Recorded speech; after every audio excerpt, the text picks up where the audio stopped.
Lengthy novels often take years to write. The process normally involves preliminary research, multiple drafts, and extensive editing.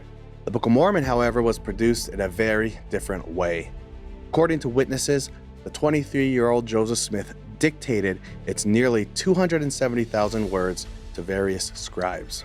He did this day after day without using any books, notes, or outlines to aid his memory. He also didn't make any major revisions. Not a single sentence from the original manuscript was deleted, rearranged, or significantly altered before publication. Creating a polished final draft under these circumstances is remarkable. Yet the Book of Mormon is truly astounding when we consider just how fast it was produced.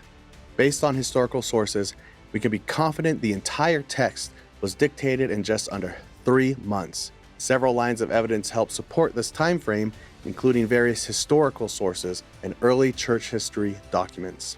On its face, the timeline allows for 85 possible days of translation, but the translators were often occupied with other activities. So when known disruptions and time constraints are accounted for, only about 60 actual working days would have been available. Scholars have described this rate of translation as blistering and truly prodigious. If Joseph Smith had hastily created the Book of Mormon on the fly or tried to recall its content from memory, we might expect its plot, settings, and characters to be fairly simple.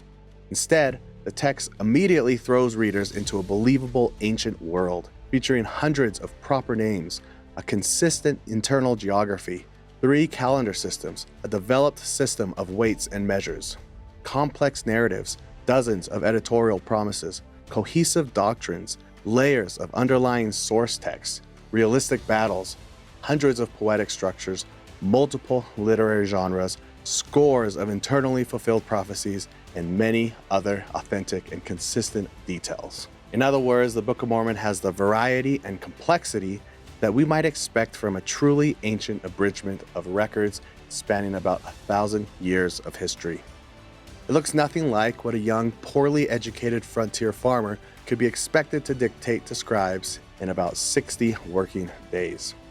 When all these factors are considered together, the breakneck speed of the Book of Mormon's translation is truly miraculous.